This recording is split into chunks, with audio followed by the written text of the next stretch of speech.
on.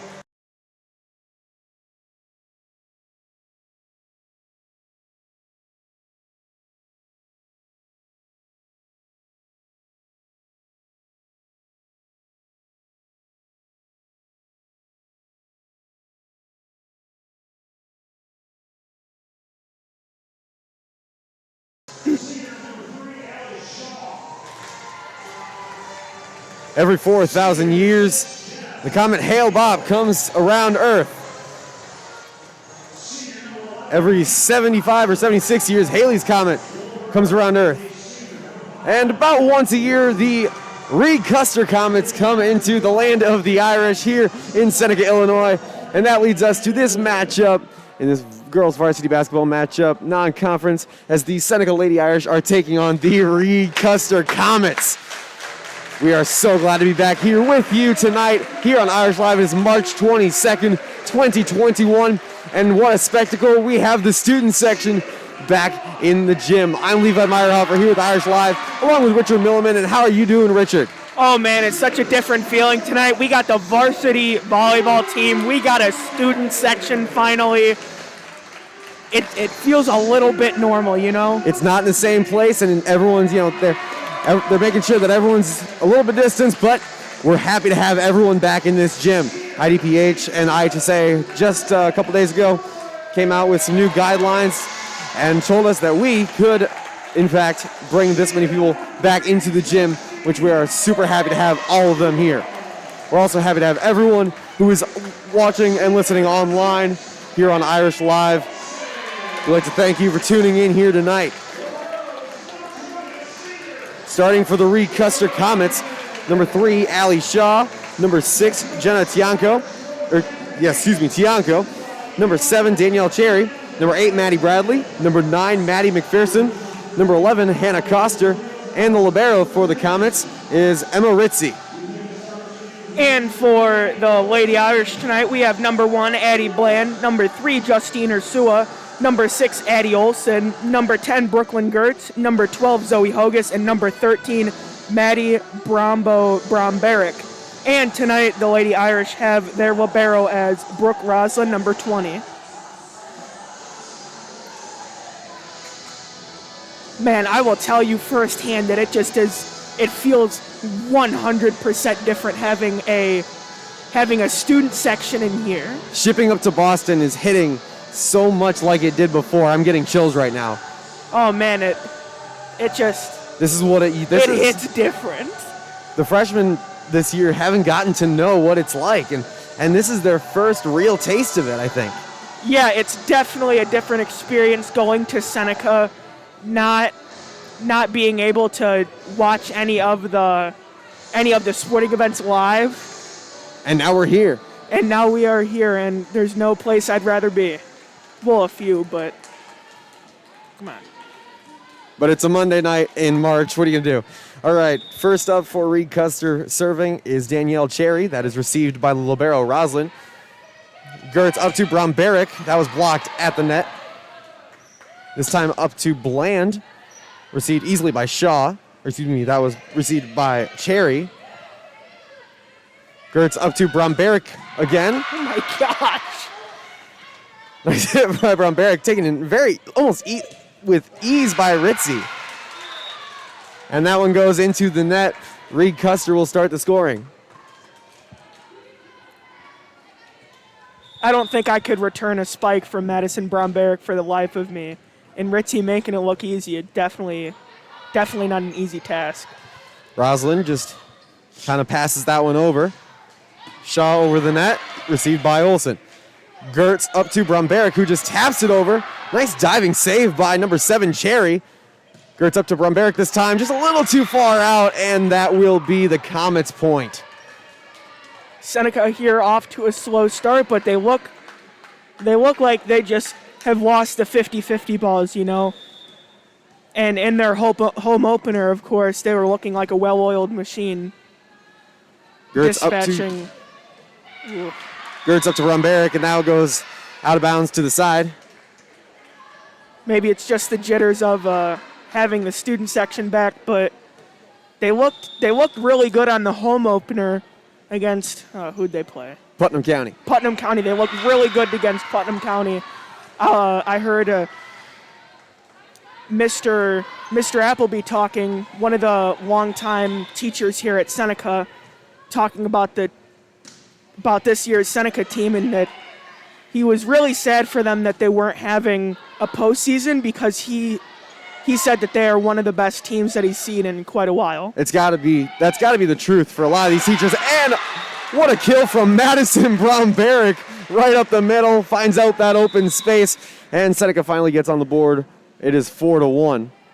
While we were talking, an ace in the back from Shaw, just in the corner. Putting the top spin on it, and it just hits the hardwood, and that's the point. Brings up Maddie Mino to serve for the Lady Irish. Set was up to Bradley, and that was blocked at the net by Brown-Barrick. Looks like that went into the net, and they are called for 4 hits. Mino back up. Brown-Barrick on that one said no. Shaw with the spike goes into the net. Gertz and Brown-Barrick were there, ready for it, just in case it went over.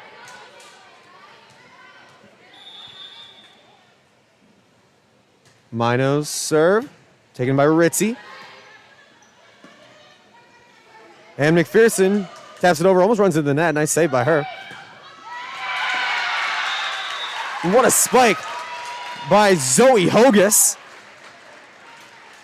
That one barely made it in bounds, but that was a heck of a play that it did. 4-4, it's tied up early here in the first game. And that was a really good set by Gertz there to fake the spike to Brown-Barrick to have another Lady Irish player spike it in. Mino took that one in, and then Gertz tapped that one over. Nice spike from Maddie McPherson from the Comets. Seneca can't recover on that one, and it will go to the Comets, bring up McPherson to serve. And that one barely just got in.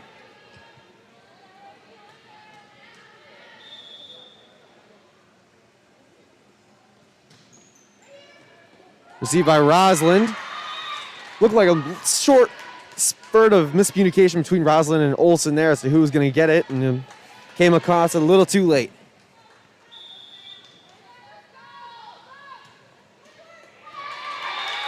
McPherson's serve goes into the net. It is 5-6. Reed-Custer leads Seneca. And for those who weren't around for the JV game, I'd like to take this moment to thank you to the people who provided us cookies. Do you have that offhand? They put a card in there, but we're obtaining the card. We're obtaining the card as we speak. While we speak, Madison Brown-Barrick painting the lines, putting that kill just inside. Yeah, so the card, the signature on the card reads from the Hoguses, the O'Boyles, Hartwigs, and the Bowers. So, the parents of some of the Lady Irish volleyball and basketball players, mainly at the JV level. Hoguses also have one on varsity. So we'd like to thank them, and we'd like to thank everyone here at Irish Live for tuning in and listening to what we do here. We think that's a great opportunity, not just for our students here. We were lucky enough to be able to get into the games, but also to have everyone who either can't make the games because of the protocols that were put in place or just out of state or out of the area. We think it's a great way for you guys to be able to see the games. So we thank you for tuning in. And I would also to take this time to thank Elena Chapman, as she was so kind to bring us some milk after I said during the JV game we had received cookies, but they really needed some milk, and she gave us some. Those were some excellent cookies, by the way. And the milk just made them 10 times better. Like I said, top three cookies I've had in my lifetime. That's saying something, because I have had a lot of cookies. It looked like it was going out the back, but Olsen tried to save it, and that time the serve does go out the back from Maddie Bradley. It is 7-8. Reed-Custer leads, and that brings up Madison Brown-Barrick. Emma Smith comes in for Addie Olsen. And if you think she's a threat when she's spiking the ball, just wait till she serves it. Easily taken by Tianco, and a spike that time from McPherson. Brown-Barrick takes that one in. And some miscommunication. Looked like Bromberek wanted to go up and get it. Thought that Roslin was going to. Classic case of commentator's curse. I start opening my big mouth and the opposite happens. That serve from Shaw. And Gertz taps it over. Both Ursua and Rosalind diving down to get it. Neither does. And Seneca down 3.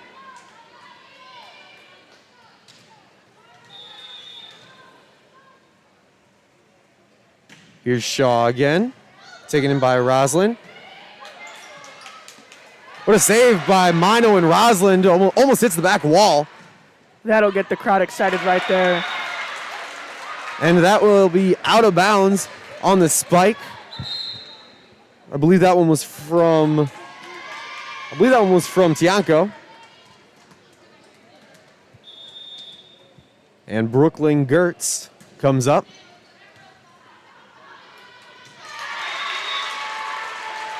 Shaw tries to receive it, no good.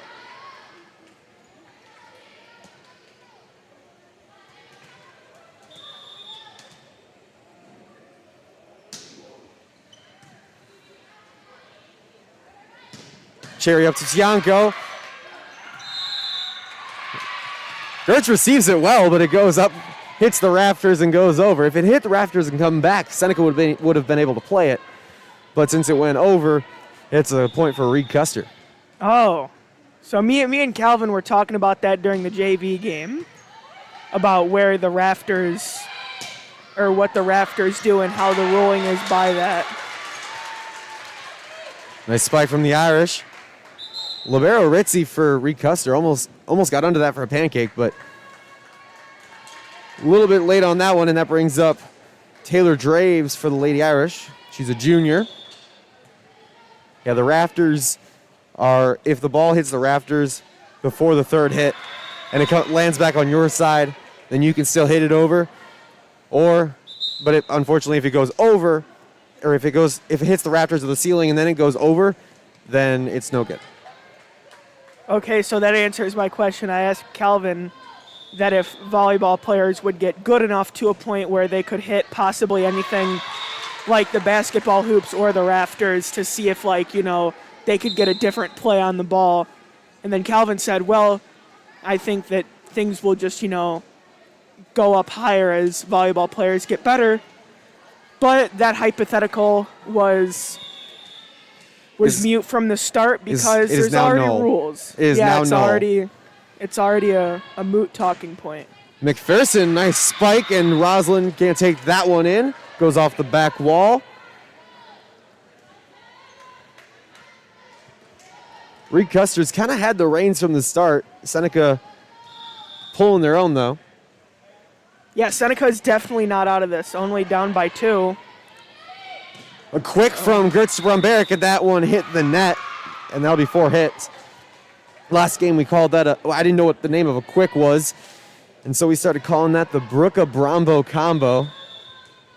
Those two appreciated it, both Gertz and Bromberek. Well, they've been playing together for quite a while. They played in grade school together, and they were fortunate enough to come to the same high school, and they continued their domination. Speaking of the two, that was Gertz up to Bromberek. Ritzy takes that one in. And that was Cherry up to McPherson. Olsen tries to save that one, but McPherson's spike gets down. Reed-Custer is up 3.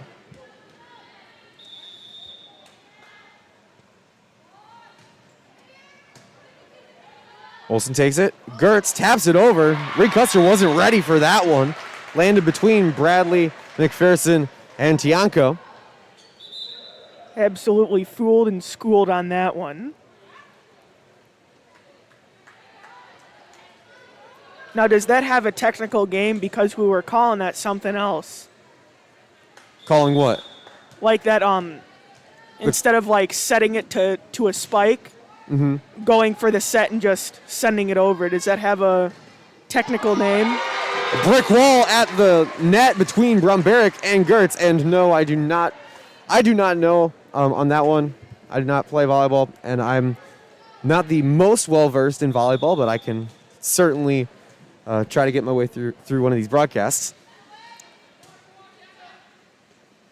Well, I've watched some sports broadcasts without commentary, and I'll tell you, even if the commentary's not that great, it's better than nothing. Bromberek 3 in a row, all saved by Reed-Custer. Olsen to Gertz. This time will be up to Bromberek. Nice take at the net by both Tianko and Bradley. Here's Bromberek. Bradley blocks that one. And Ursua taps that one over, taken in by Ritzy. This time it's Tianko who sends that one over. And that hits inside Seneca's territory.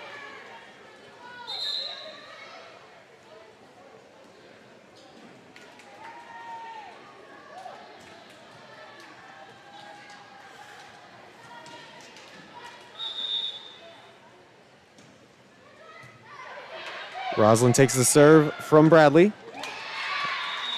Set to Ursua, and that goes into the net.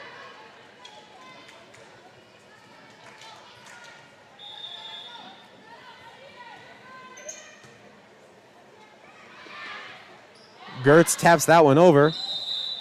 And they're going to call that one in the net. That will be on Allie Shaw from Reed-Custer. Thought that one might have been a little bit of a toss-up between both Shaw and Ursua, both at the net. Well, from up here, it didn't look like Ursua really touched the net. Bromberek's serve goes off the fingertips of McPherson, who tried to set that one up. And that's a little bit more characteristic of Madison Bromberek, serving that one and getting the point. There she is again, taken in by Ritzy. That one hit probably inside of her elbows or the top of her forearms. Didn't have much coming off of her arms and kind of fell flat out of reach of Shaw and just McPherson. Like that, game's tied. Up to Tianko. That was tapped at the net, and Bromberek tried to save it to no avail.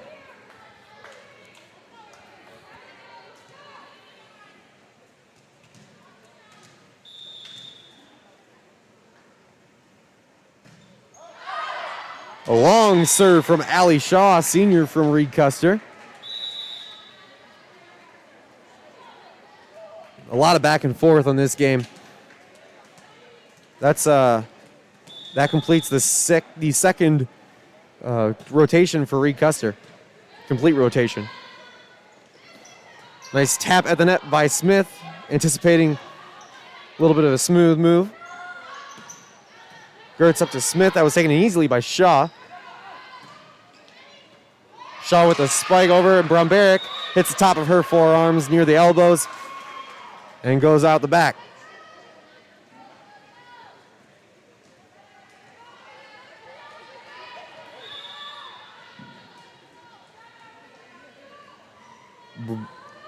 This is Tianko at the serve. Roslin hits that one over. Shaw saves it from going out of bounds. Crosser hit it over. This time it's Gertz up to Ursua. Hits the top of the net. Nice save by Shaw. McPherson hits it over. Almost goes out of bounds. Gertz up to Smith, who taps it over. McPherson's spike taken in easily by Rosland. Ursua spike this though. Ritzy tries to get a hand on that, and it goes out of bounds. Into the scorer's table. Like we said, this one's been close the entire time. It is 19-19. No team has led. Well, the largest lead of this game was 4-0 at the beginning when Reed-Custer led Seneca. And ever since, no team has been further than 3 away. McPherson with the spike. Bland barely saved that one. Might have been a lift on, I think. Nonetheless, still alive. And Bromberek from behind the 10-foot line. That one does go out the back. Maybe that was a lift. Ball don't lie. Seneca takes advantage, though, tries to keep it up. Still in very heads-up play by Bland. Rosalind just trying to get over that time.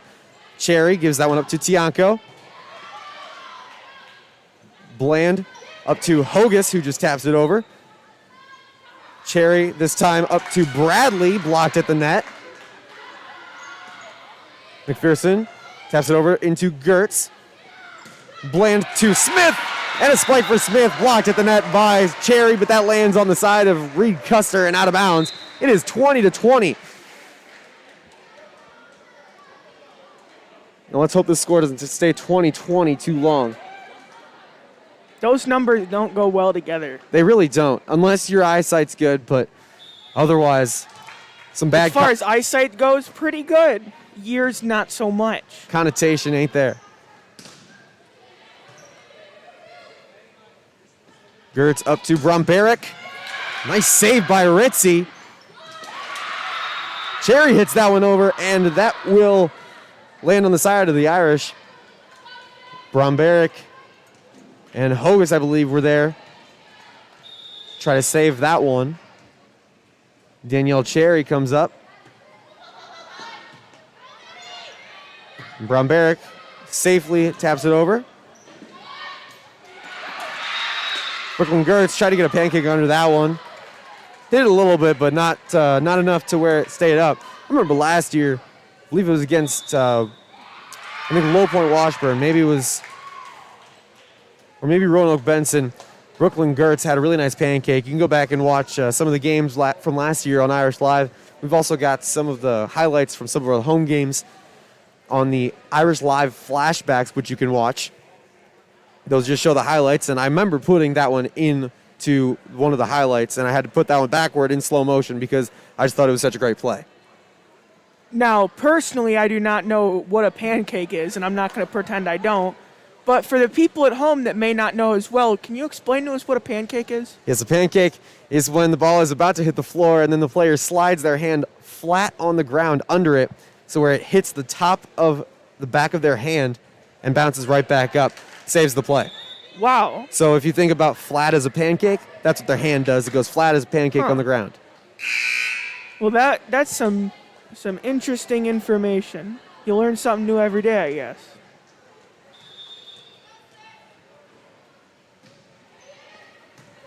Serve from Cherry, taken in by Olsen.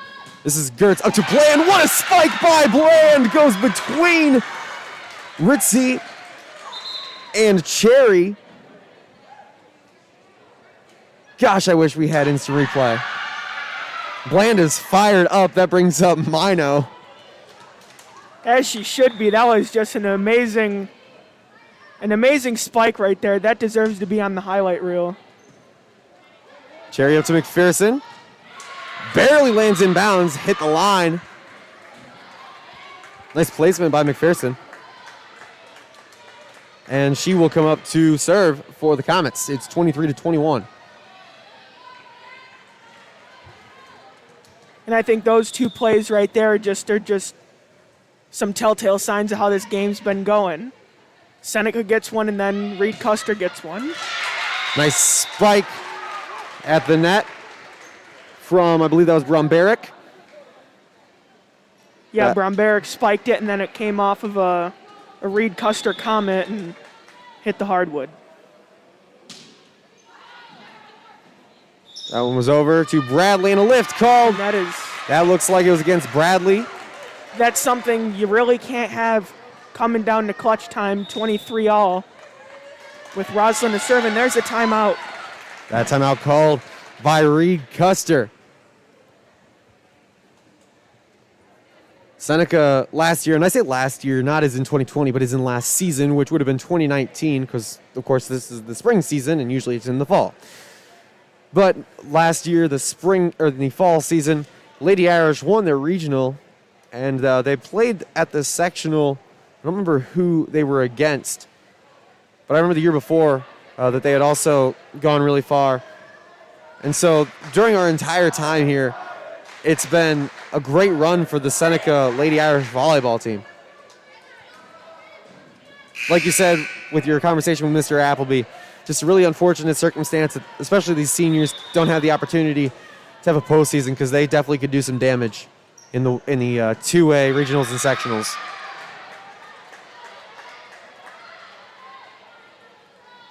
Serve too far out the back. Reed-Custer leads by 1. Again, volleyball is a win by 2 in each game, so Seneca still has a chance. Roslin up to Ursua. Barely clears the net. This time it's Shaw. Went up to Tianco out the back, and it's 24-24. Again, it's a win by 2, Richard. So now, at the moment, it's first 1 to 26. But if both teams get to 25, then 27, and so on.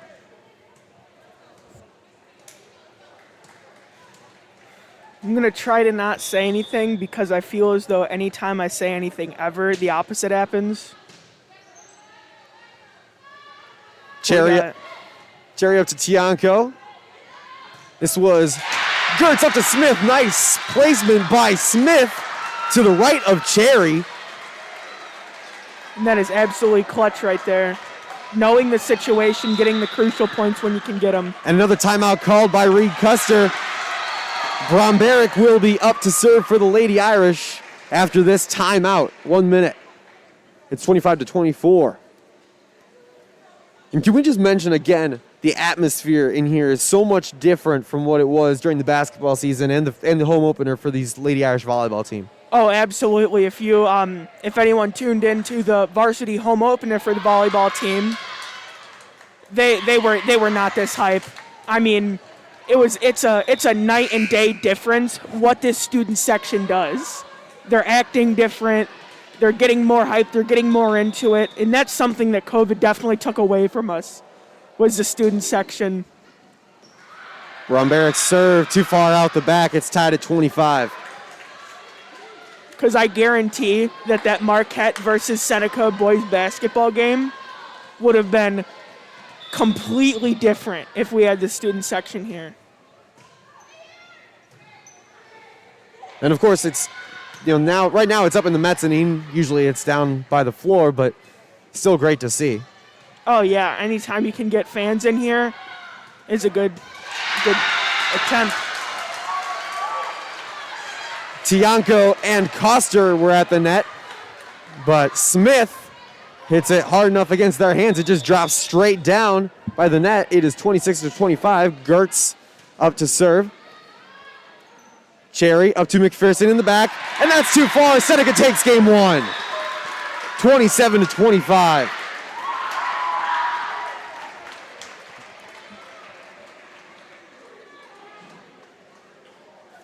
Again, the teams will not switch sides now because of some COVID protocols, trying to not have to do too much tracing of where people were, not to cross-contaminate.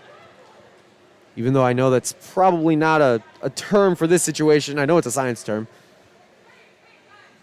Well, no, I could see how that applies. Because actually the football team ended up not playing PBL due to Clifton Central giving PBL.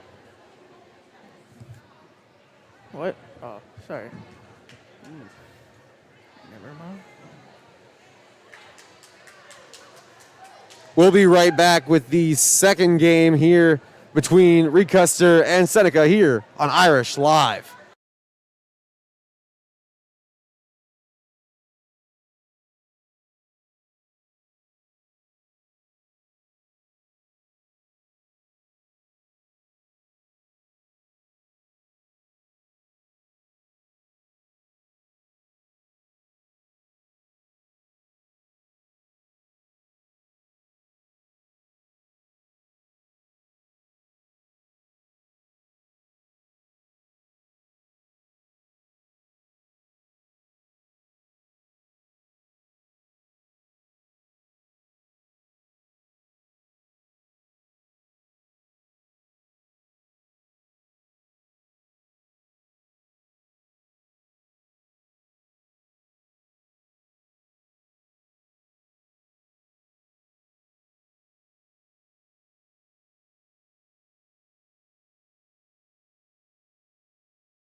We are back with game 2 of this matchup between the Lady Irish of Seneca High School and the Comets of Reed-Custer High School here on Irish Live in this varsity volleyball matchup. I'm Levi Meyerhofer here with Mr. Richard Milliman.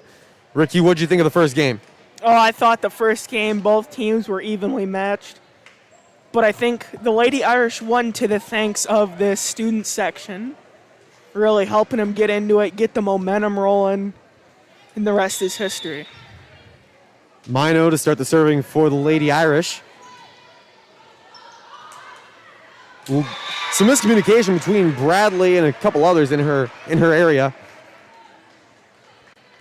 Please excuse the technical difficulties with the camera. Those will be resolved in about 3 seconds.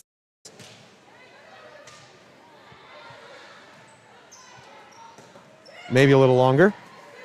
Mino is giving up to Gertz. Gertz up to Bromberg for the spike. Barely lands out of bounds out the back, just about 3 inches too far. Score is 1-1. Again, we apologize for the technical difficulties. Olsen comes in for Mino for the Lady Irish.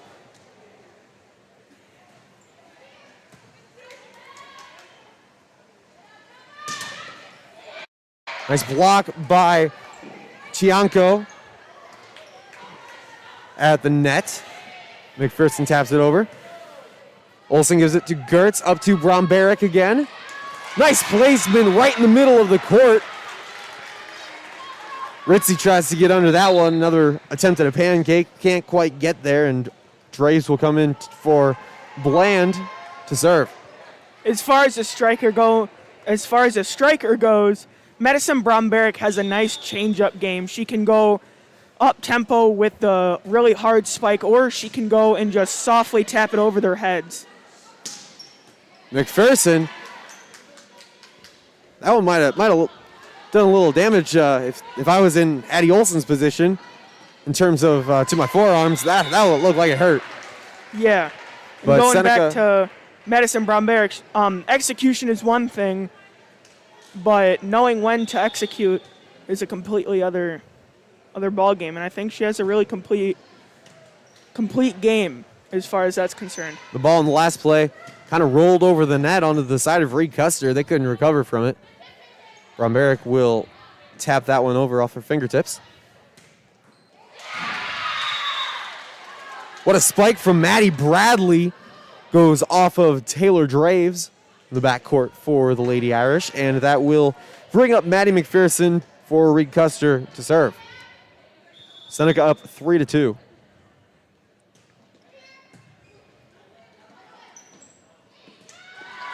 Gertz tried to save that one off the net with Bradley in front of her. Couldn't quite get under it enough. And it's tied up at 3.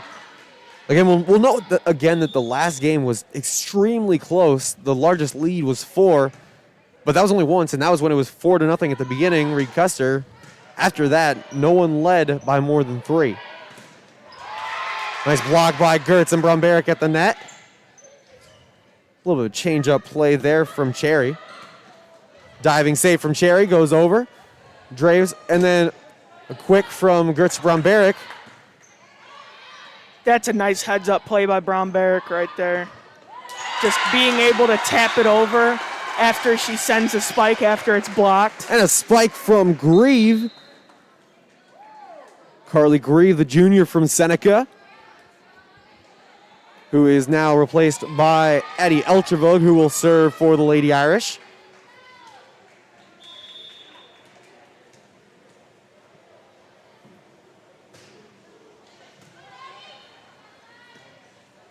Cherry gives that one up to Bradley. That lands in the middle. Nice heads-up spike by Bradley, finding that open pocket.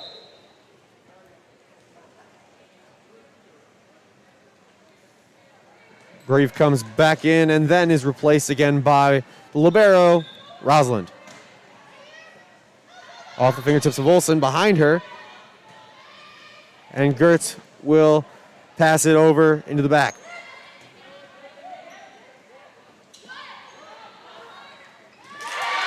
After a couple saves at the net from Gertz, Bromberg Finishes that one off by tapping it into the middle, just out of reach of basically all the Comets, who were in a hexagon formation pretty evenly around the ball. Good job there to find the weak spot in the defense. McPherson takes Bromberic's serve. Back to McPherson in the backcourt. Off of Smith at the net, and that will be a score for Reed-Custer.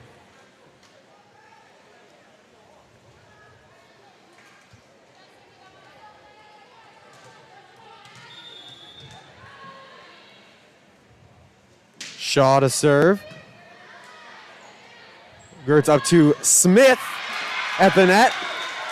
Lands in front of Shaw. And Seneca regains the lead 6-5. Addie Bland comes in for Taylor Draves.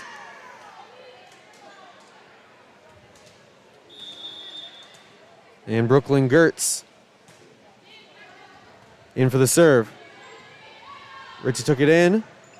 That was Cherry up to McPherson. Spike from the back, just a little bit too far out.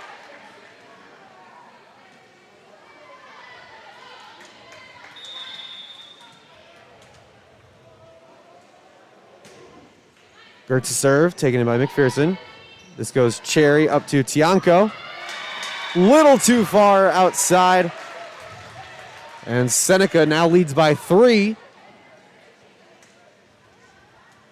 Really put the beans behind that one. Very Sending it solid hit. Almost halfway up the regular bleachers. Ursua trying to make a quick little spike there as it comes over the net. That lands barely out of bounds, and it will be Reed-Custer's ball. Good attempt trying to get a play as Reed-Custer was on their heels, trying to reset.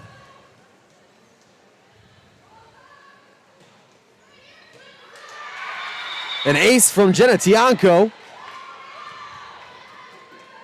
Lands right in the middle of all the Irish.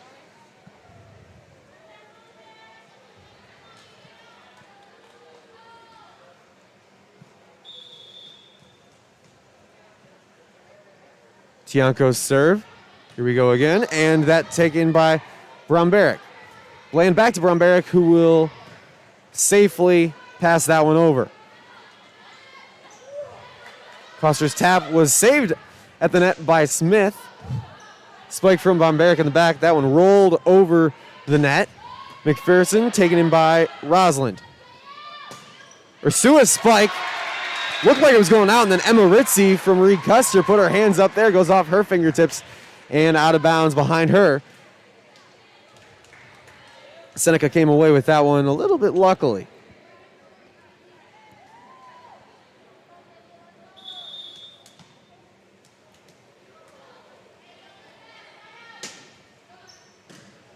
Ritzy takes that one in. Cherry gives that one up to McPherson. Saves from Smith and Bland, and finally Gertz passes that one over. Tianco to Cherry, up to McPherson again, blocked at the net by Bland and Gertz. Bland saved that one from hitting the ground, and then it went out of bounds after it went over the net. Seneca still leads by 1. It is 9-8. I think if I were to point out one of the spots that I think Seneca has a slight, and I mean slight, weakness, is that their scramble game really isn't. Let's take a second to appreciate that play first from Smith and Bromberich. Bromberich getting them off their toes, getting that one a little bit out of control on the Reed-Custer side, and then Smith coming up and finishing the job. But yeah, their scramble game isn't perfect. What I mean, nothing about anyone's game is going to be perfect. But I'd like to see them improve that just a touch. I mean, it's not something major. I mean, this is obviously a very good ball club here that Seneca's got right now. Bradley, an excellent slam from just inside the net. Gave Reed-Custer the opportunity for another serve from Cherry. That went into the net. And that will bring in Taylor Draves to serve. She replaces Addie Bland in the rotation.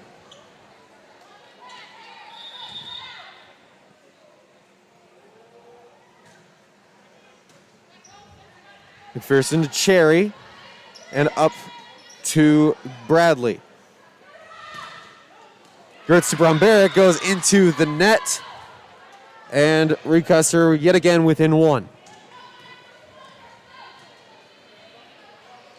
Not too many big mistakes from either team tonight. Every point that's been put on the board, for the most part, has been earned by either team. Such as that one from Jenna Tianco. I believe that one's from Maddie Bradley.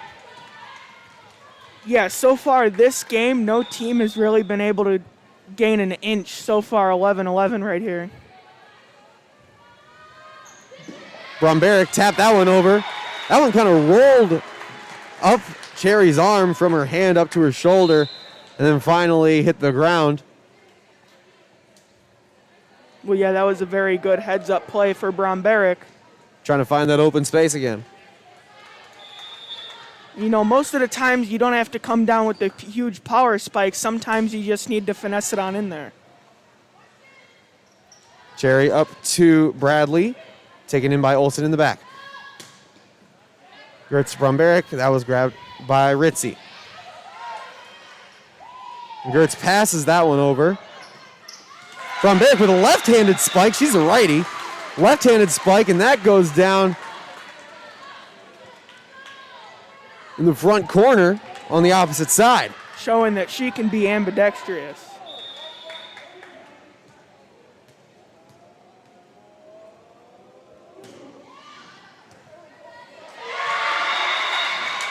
The serve goes off the hands of Ritzy, and that will bring Addie Eltervug back up to serve. Seneca up 3. I don't believe in this game either team has led by 4 either, so again, tight matchup. Now they are, as that goes off Jenna Tianco and out the back behind Reed-Custer and the Comets.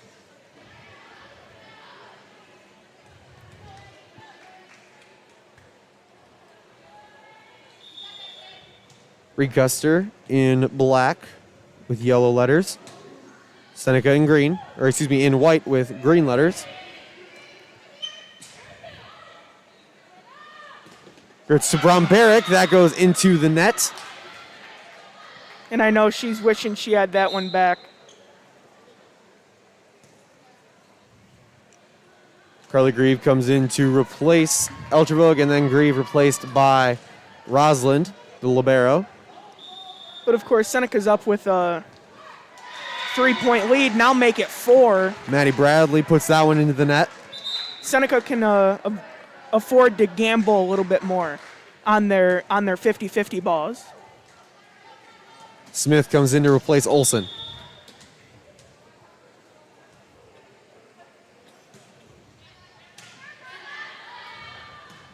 Ritzy took that one in, and this is Cherry up to McPherson, taken in the back by Bromberg. Gertz Bromberg in the back court. That one goes into the net. It's back within 3. Again, back and forth. It's 16-13 right now.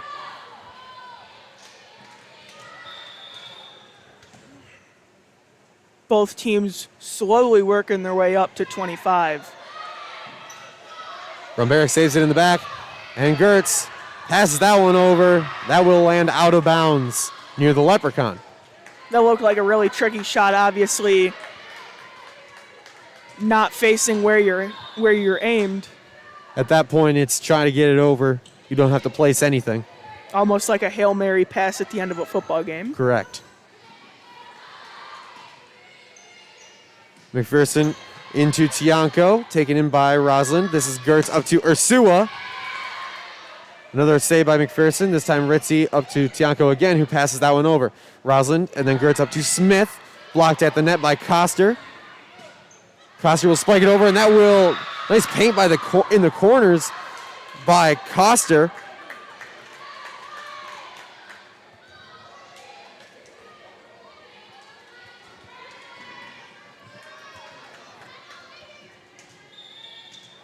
And it's back within 1. Allie Shaw up for Reed-Custer serving. Gertz up to Smith. That goes into the net. It's tied up at 16.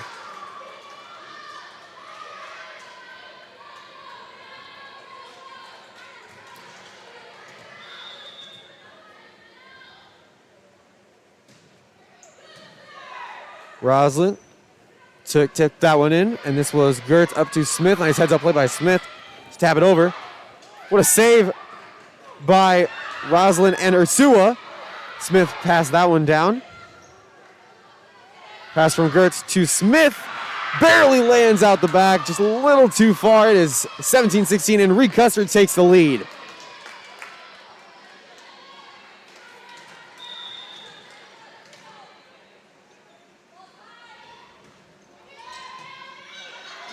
Graves, Roslin saves it in the back, and Gertz safely taps it over.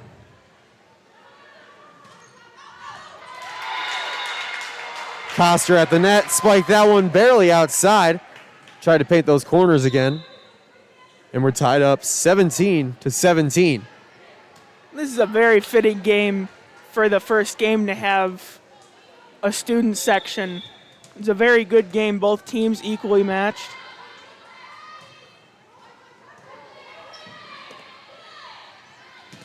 Spike from Tianco, taken in by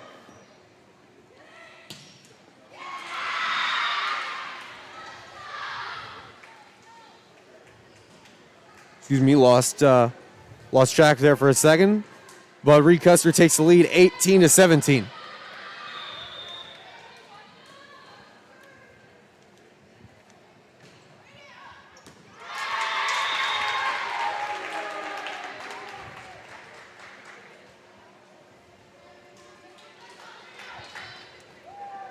Seneca comes up with that one. It's tied back up.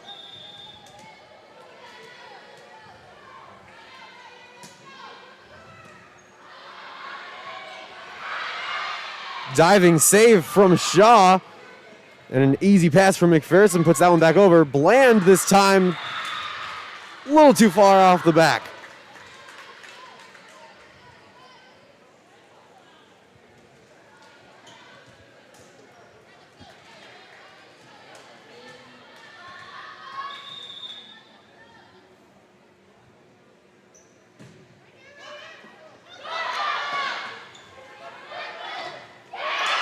There's the example that we gave of going off of the rafters. That went off the basketball hoop, but still Seneca was able to play it. Blocked at the net by Bland and Smith. This time Bland puts that one on a spike. McPherson puts that one in the back. Bromberg took that one in. Smith puts that one over, taken by Shaw. This is Cherry. Up to Ritzy, who took that and put that one over to Roslyn. Smith put that one over. Tianco returns. That one had no spin on it after Grieve hit it. And finally, what an epic rally on both sides. Very nice play. It just ends up into the net. An unfortunate play on the Reed-Custer side. On the Reed-Custer side. And the student section is eating it up. After Seneca scored the point, they just went bananas.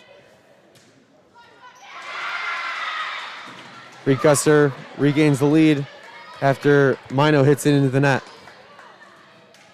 I remember a few times last year starting to lose my voice at this point in a basketball game, toward the end.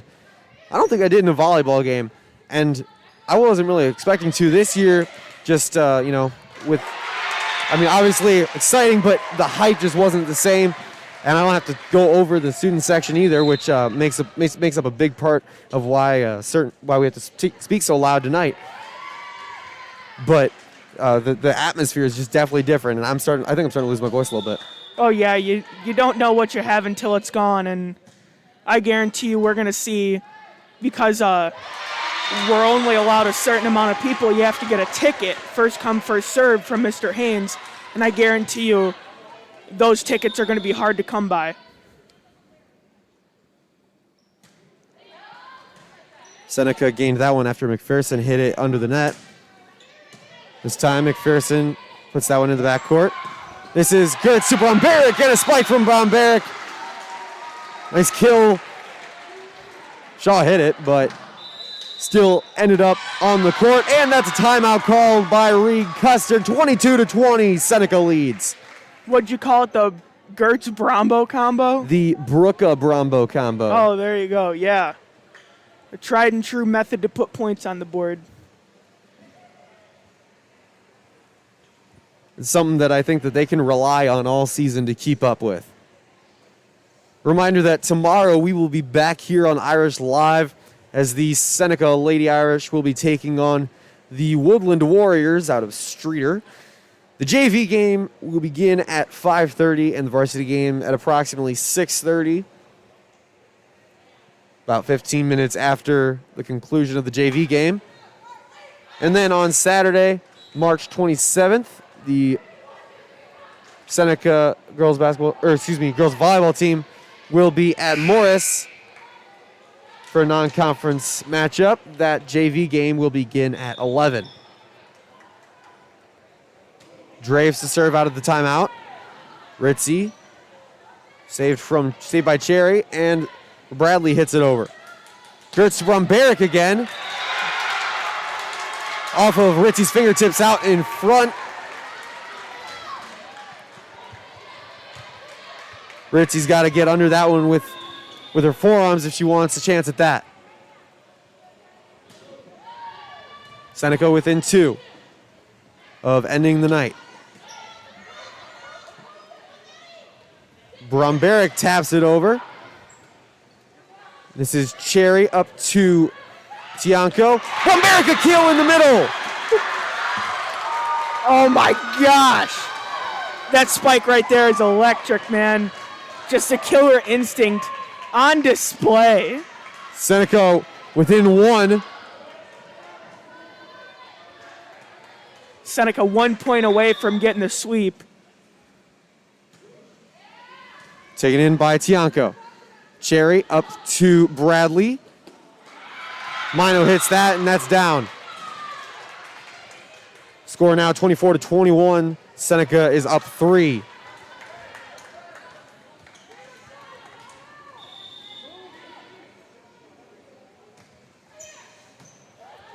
Roslyn takes the serve from McPherson. Bromberek. Spike was taken by McPherson again. Bradley passed that over. Gertz a quick to Bromberek. And that was saved at the net. McPherson a spike over. Draves. Gertz gives this one up to Grieve this time. What a save by Cherry. Gertz taps it over. Shaw to Cherry.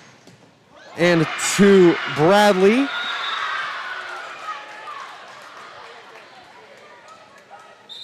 Too much for the Irish to handle on that one. And that brings in Addie Olson to replace Maddie Mino.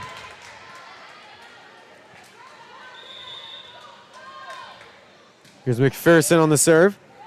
Again, Seneca within 1. Gertz to Bromberek, who taps that one over. McPherson tries to save, and that will end the night. Seneca wins in 2. Second game finishes 25-22.